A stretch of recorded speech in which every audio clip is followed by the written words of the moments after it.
morning, everybody. Dr. Karen here. I wanted to pop in really quickly and share a great question that came up in the Language Therapy Insiders Club this past week.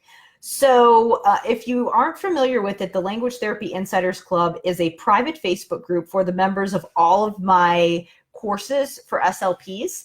And so there are actually members of 4 different courses in there. There is Language Therapy Advanced, the Vocabulary Foundation, the Art and Science of Narrative Language, which is kind of my suite of courses that helps SLPs address academic language. And then there's a Social Language Roadmap that helps SLPs treat students with pragmatic and social language issues.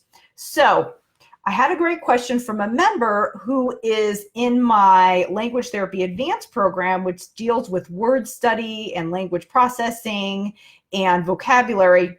And then she's also in the program, the Social Language Roadmap. And her question was, as I'm going through the strategies in both of these programs, how do I figure out how to handle mixed groups when some students are working on academic language and some students are working on pragmatic language? And why is it so confusing to do this? So number one, I think most of us know, if we're in the school systems, we know that mixed groups aren't ideal. And unfortunately, a lot of times we don't necessarily we either don't have the scheduling capabilities to spread students out as much as we'd like. And on the other hand, we want to make sure that we leave time for ourselves so that we can actually get our paperwork done and things like that. So we are sometimes at the mercy of the schedule. And so we've got to be really creative with that. With that being said, a lot of times we do end up doing mixed groups. And there's a lot of information out there on mixed groups, and I disagree with a large portion of it. And really, I disagree with a large portion of the way that a lot of the materials for SLP are presented. Or even just the mindset a lot of us have, and I totally used to have this too. So, and I know that sometimes when you get in the weeds, it's just really easy to get lost in all of the stuff that you have to do. So the problem and the reason that a lot of SLPs, and the reason that I personally as well struggled with trying to combine groups when you have students who have multiple goals. The example in this case is pragmatic language and academic language, when you've got kids who've got more of academic issues over here, and then you've got students who are really struggling with social pragmatics over here. The problem with that is that a lot of times what we end up doing to save time is that we will focus on the activity first. So it's like, what materials do I need? What flashcards do I need? What worksheets do I need? Or even, let me grab this game and then figure out how to incorporate it in multiple different ways so that I can kind of pull in some work on this goal and this goal. And so what we do is that we start with the stuff first and the materials first. And we're thinking about about all of those kids collectively in this whole group. And what that does is that we're kind of putting the cart before the horse. So we're almost doing it backwards. And it would be kind of like, if you put your pants on and then you put your underwear over your pants, it doesn't work very well. So the problem with that is that even though a lot of times we do have to use games or materials efficiently and try to use them in multiple ways, totally fine to do that. But the problem is that it's easy to forget what that student's goals are. So the quick and dirty answer to this question, and again, I did go in more depth in the members only group and gave some more specific examples about how to deal with this and how it would apply to specific techniques in both of the programs that this particular SLP was in. But the broad big picture recommendation is that even if you have a mixed group, when you're planning your therapy, you're still starting from that student's goals and skills. So you always want to start with the deficit skill, or the skill that you're wanting to build in order to overcome whatever challenge that student has. And then you're going to link that up to those specific goals that you have for the student. Then we get the activity in after that. So if that particular game or task fits with both of those goals, then great, you can use it. But the problem is that a lot of times when we're so dependent on the materials, we forget how to problem solve through that process. The thing is that you don't actually need anything. You can do good therapy with a pencil and a paper or a dry erase board and markers, or even whatever materials that the student has at their school. You don't need a lot of stuff. When we become dependent on stuff, it becomes a crutch. So what you really need is not necessarily this magical material. What you really need is a good understanding of, number one, how to figure out exactly what that student needs, exactly what skill that student needs, what their goal is, and then a specific technique or strategy that will fill that gap, that will get them to that goal. Only then can we start figuring out what materials and activities we're doing, because we want to make sure that the strategy that we need to do in order to remediate this issue over here is in place, and then we're going to figure out how to work in those other activities. So again, the activity and the materials come last. A lot of times because we're so busy, it's easy to actually grab that first. And that's why a lot of us, we get overwhelmed. We don't see the progress that we want. We get to the end of the progress report and it's like, oh crap, I haven't even targeted this goal in months. And it's really important to the student because you get very busy. But the thing is that when you are really, really good at targeting the skills, what happens is that you can actually eliminate a lot of those skills. The reason that mixed groups are so hard a lot of the times is because we've got this massive laundry list of skills that we're targeting for all of the different students. And it makes it even harder to plan when you've got multiple needs in the group, when you have so many goals and so many different skills that you're working on. So what you actually need is not more materials, more stuff, more goals to target. You don't need a goal bank. Yes, in some of my programs, I show you how to write goals and give you a goal bank, but I promise you, you do not need a goal bank. What you need to know how to do is to figure out how to funnel down the amount of skills that you're working on and figure out, of those funneled down skills that have been highly prioritized, because we know that those are the skills that are going to, that your student's going to need in order to remediate that particular area. Once we funneled that down, we figure out which one of those our student is struggling with. And then that way we have fewer things to choose from. We have fewer choices to make. And that makes it easier for us to figure out how to plan activities, because that's when you can figure out, okay, this activity targets this skill and this skill. That's when you know, okay, this is an appropriate activity for this group because this student's working on this student's working on this, and this activity is congruent with both of those things. So we've got to be able to think that way, not the other way around, and we've got to be able to prioritize.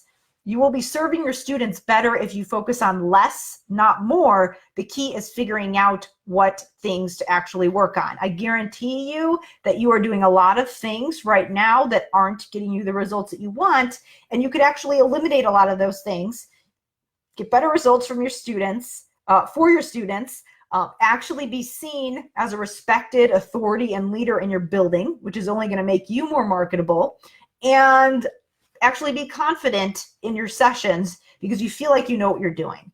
Who's going to actually look forward to going to therapy if you're always second guessing yourself? We look forward to things that we're good at when we're confident. Yes, we want to have that, balance to keep us on our toes and keep us challenged.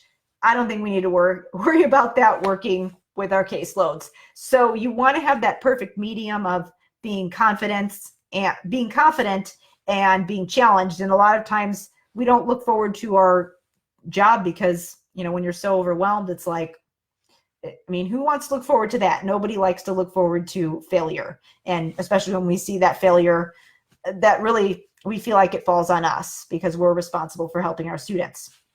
With all that being said, I am hosting a live training this coming weekend. I do have this training going on an autoplay that I share all the time. However, I wanted to do something special for you this month, so I wanted to do it live. I do have a live presentation on Sunday night at 6 p.m.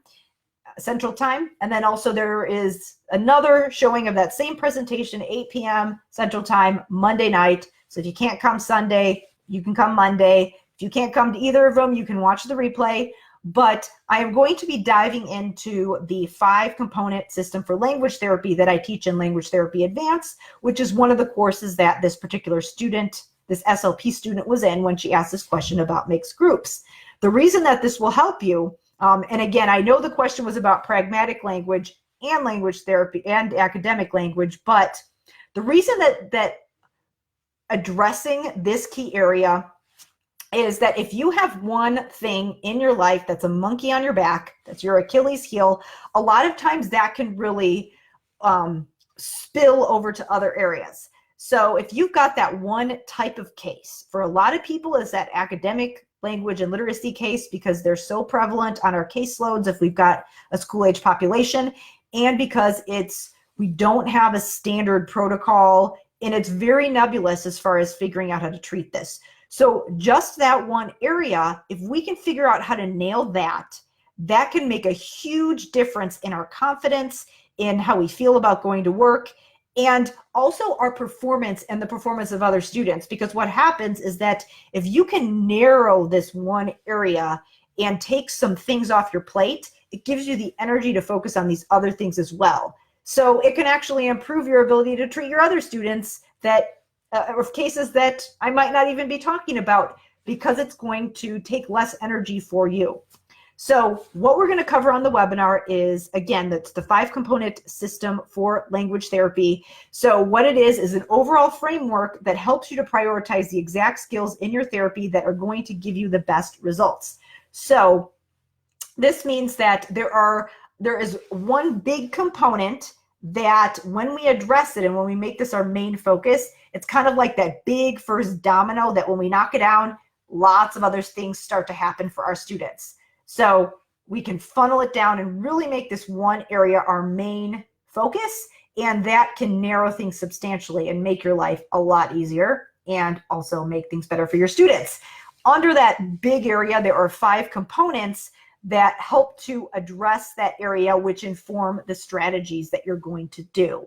So I'm going to be covering why all of those pieces are so important and why this can really function as your overall framework that can start to help define that tried and true protocol that's a system for language therapy, rather than feeling like you're kind of just jumping around scattered.